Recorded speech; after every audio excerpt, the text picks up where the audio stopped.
జయశంకర్ భూపాలపల్లి జిల్లా మహదేవాపూర్ మండలంలో రాత్రి ఉరుముల మెరుపులతో కూడిన అకాల వర్షం కురిసింది. కాళేశ్వరం గ్రామ పంచాయతీ పరిధిలోని పూసుకుపల్లిలో అకాల వర్షానికి మిర్చి రైతులకు నష్టం వాటిల్లింది.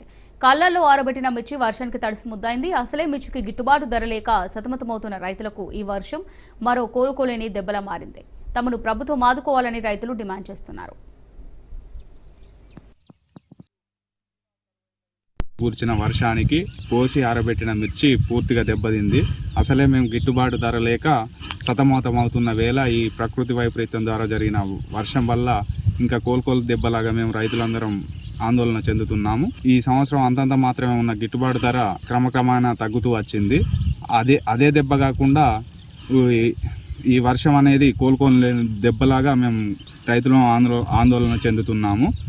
దీనికి ప్రభుత్వమే తడిసి ముద్దైన కాయ కాకుండా చెట్టుకున్న కాయ కూడా తాళ్ళలాగా మారే అవకాశం ఉన్నందున దీనికి ప్రభుత్వం సకాలంలో స్పందించి మాకు తగిన చేయూతను అందించాలని కోరుకుంటున్నాం.